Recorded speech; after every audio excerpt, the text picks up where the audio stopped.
Përshëndetje Alesia, pas disa orësh, opozitarët mblidhen në shesh në protestën e radhës. Ju vetë keni deklaruar se këto protesta thirren nga Berisha për mbijetesë politike. Cili është plani juaj? Do ta bojkotoni protestën duke qenë se jeni kundër liderit të PD-s? Faktikisht sapo kam ardhur nga një protestë dhe isha tek protesta e qytetarëve, faktikisht e banorëve në rrjoll për pronat e tyre, për të drejtën e tyre themelore, që kanë për të pasur pronën e tyre të trashëguar, protestat e drejta pa diskutim që janë prezente kundra çdo gjëje që i ndodh dhe padrejtësisë që i ndodh qytetarëve, po jo protestave që thirren për një interes caktuar personal apo për mbijetesë një partie politike e cila ka dështuar. Ju e parashikoni protestën me përplasje? Parashikoj një protestë e cila nuk do japë rezultat, e cila do jetë sërish në vrazhdën e shumë protestave të Partisë Demokratike, do bëjë zhurmën e caktuar për të bërë lajmin ditës mediatik, por që nuk do të prodhojë ndonjë rezultat. Ju keni deklaruar se PD-ja është në një gjumë letargjik me një lidership të lodhur që nuk prodhon ide dhe nuk ngre më kauza të drejta. Cila është strategjia për ta rrëzuar? Faktikisht, çdo gjë që kam thënë shndron pasi Berisha pati kohën e vet politike, nga 2013 që ka qenë kandidat për kryeministër kundit e Ramës, humbi në 2025 ndaj Ramës dhe pa diskutim dhe statuti dhe nini Partisë Demokratike 46.8 e thot qartë që kryetari shkëmbet zgjedhjet nuk duhet të rigarojë dhe të rizgjedhet. Dhe pa diskutim që një forcë politike të heci përpara duhet gjenerata e re dhe duhet pa diskutim të jenë individ cilët nuk janë të rryer për popullin, nuk janë të korruptuar, dhe të kenë pa diskutim një plan konkret se si kjo parti të bëhet fituese dhe si kjo parti të heci përpara. Ky leadership nuk e prodhon dot më. Dhe jemi përballë kësaj situate. Unë kam artikuluar të vërtetën dhe qëndroj gjithçka që kam bërë si diskurs politik për të Partisë Demokratike, sepse dua që këtë parti të ecë përpara. Çfarë ju duhet për të krijuar një front të ri brenda PD-s? Ne jemi duke folur, ne po presim trellin që tapet gara për kryetarin e ri të Partisë Demokratike dhe pa diskutim që ka shumë të rinj dhe të reja që nuk e duan më leadershipin e vjetër dhe pa diskutim duan që ta riformatojnë në Partinë Demokratike, ndërtohesh dhe Ervis Saliani, i cili ka marrë një lëvizje ku është në takime me demokrat, po dëgjon demokrat dhe pa diskutim që besojnë ditën vijim do ketë edhe një platformë të qartë se si ta bëj Partinë Demokratike fituese. Qeveria e re është ndryshuar, kemi 6 ministra të rinj. Çfarë tjetër i duhet opozitës për ta mposhtur Edi Ramën?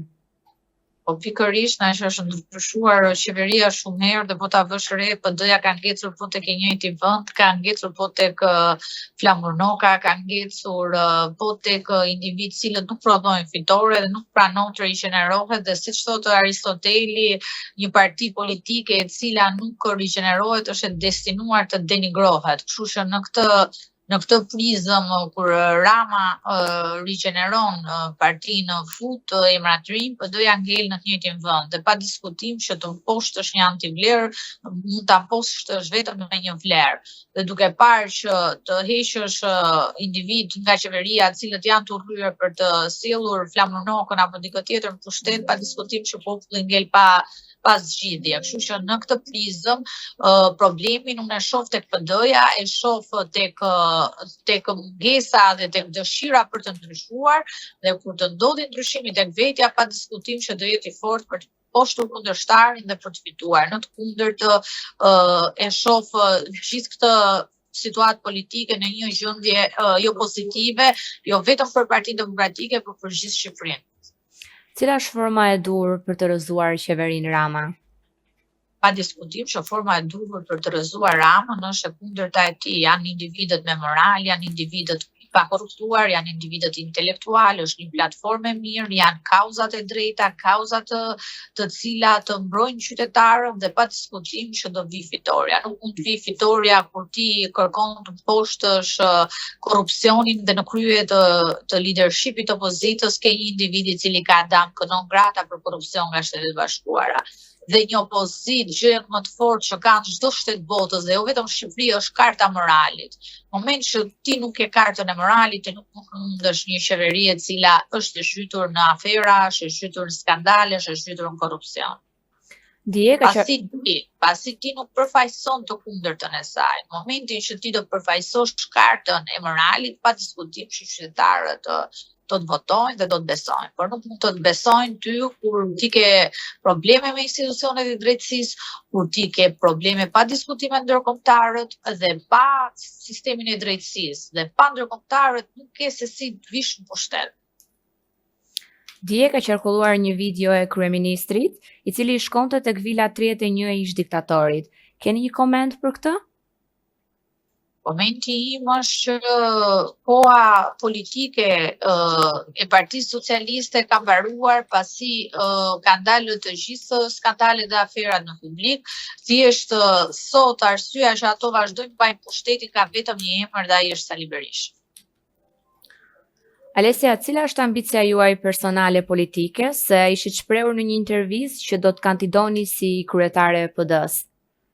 Po pa diskutim që do hedh kandidaturën time, në moment që ma lejojnë pasi siç ju e dini dhe të gjithë e dinë, PD manipulohet lista, fshihet antarësia, shpallen vetë përjashtime, siç ka ndodhur me zotin Seliani, dhe pa diskutim që i presim të gjitha. Kandidimi im do ishte pozitiv për gjithë ato të rinj dhe të reja që guxojnë, për gjithë ato të rinj dhe të reja që duan bëhet diçka e mirë për vendin, dhe për gjithë ato individ cilët kanë guximin që të merren me politikë në Shqipëri dhe aq më tepër të guxojnë të thojnë të vërtetën, pasi unë kam provuar vetë të them të vërtetën pa diskutim që merr edhe kosto shumë të mëdha.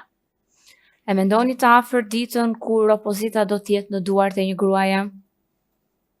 Unë mendoj që ajo ditë mund të vi, PD-ja ka gra shumë të mira, ka gra shumë të artikuluara, madje këto zgjedhje prodhoi edhe gruan më të votuar në Tiranë, që ishte zonja Tabak.